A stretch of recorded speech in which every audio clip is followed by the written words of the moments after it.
Hello everyone, my friends, my viewers at home. My name is Andran Alain, your host, the Bazooka Prophet. Today we're going to be talking about a very interesting video in the field of chemistry again, which is a major concept, and that aspect is talking about what we call oxidation number. Oxidation number. Sit down, relax, and get the gist and the secret behind oxidation number. We should understand that oxidation number signifies the number of charges. Take note, the number of what now? The number of charges the atom would have in a molecule. The atom would have in a molecule or in an ionic compound if the electrons were to be transferred completely. We should understand that without the knowledge of oxidation number, also called oxidation state, it will be difficult for you to know how to name compounds accurately, because this aspect boils down to all areas. Now we should understand that there are rules in assigning oxidation number to what now? To elements in a compound. One of the rules is that one, any element or any molecule in an uncombined state has an oxidation state of 0. For example, I'm having potassium like this. The oxidation state is 0 in an uncombined state. I'm having a molecule like this, H2. The oxidation state is what now? Is 0. There is no charge here. The same goes to Cl2, and the cases is on and on. Now we should also understand that all group 1 element,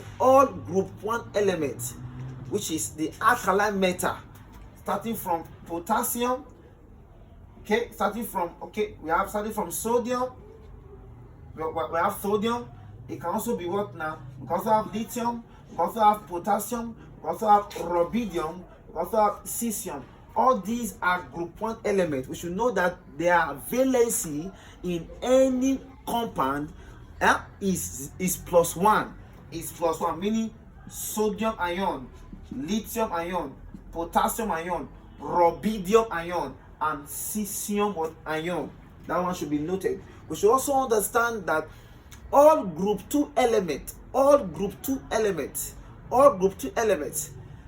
in an ionic compound has a valency is ascribed a valency of +2, starting from when we have the beryllium, we have magnesium, we have we have calcium, we have strontium, we have barium.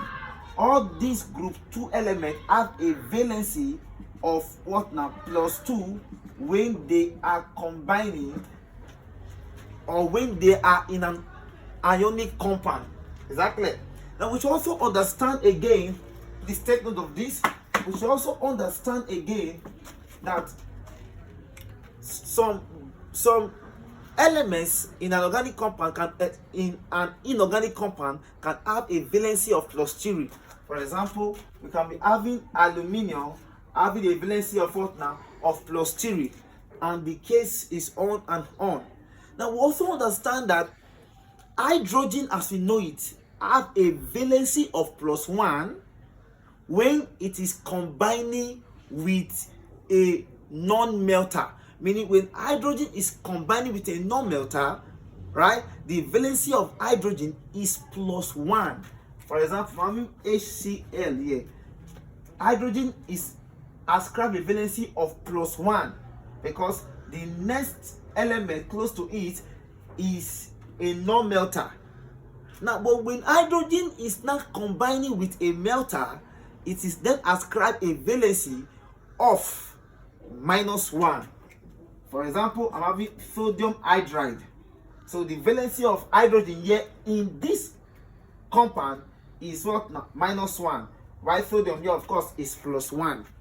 Now we also move to oxygen. Now, oxygen has a valency of -2. Oxygen has a valency of -2. Take note. Oxygen has a valency of -2. This is for ordinary oxygen. But when oxygen, because of what we call a peroxide, in the case of peroxide, Oxygen has a valency of -1, something of this nature. This is a peroxide, -1. In the case of superoxide, which is an higher oxide, oxygen has the valency of what now? Of -½ which is something of this nature. So this is the valency of oxygen here, meaning -2, -1, and minus what? Half. Now the list goes on and on while we make room for others. For example, in the case of nitrogen and phosphorus, nitrogen has a valency of what now? -3. While in the case of phosphorus, the same, -3. In the case of sulfur, it is -2, oxygen -2. While in the case of the group 7 elements, which include the fluorine, the chlorine, the bromine, the iodine, they all have a valency, they all have a charge or a net charge of what now? -1, -1. All these explanation I've just given here would help you in our subsequent video in knowing how to calculate for an unknown element in a compound or in a radical. And as such, we come to the end of this part 1. Watch out for part 2 in the next video that will be uploaded. God bless you.